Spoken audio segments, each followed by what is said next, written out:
تبارك الذي بيده الملك وهو على كل شيء قدير الذي خلق الموت والحياة ليبلوكم أيكم أحسن عملا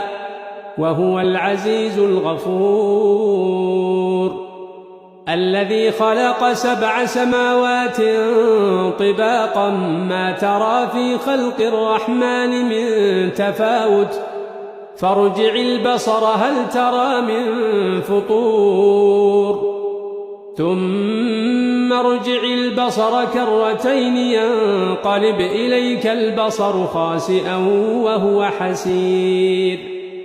ولقد زينا السماء الدنيا بمصابيح وجعلناها رجوما للشياطين وأعتدنا لهم عذاب السعير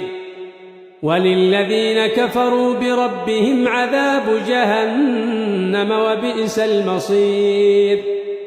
إذا ألقوا فيها سمعوا لها شهيقا وهي تفور تكاد تميز من الغيظ كلما ألقي فيها فوج سألهم خزنتها ألم يأتكم نذير قالوا بلى قد جاءنا نذير فكذبنا وقلنا ما نزل الله من شيء إن أنتم إلا في ضلال كبير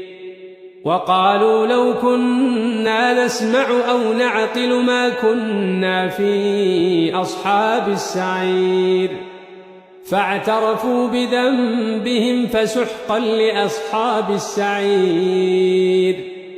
إن الذين يخشون ربهم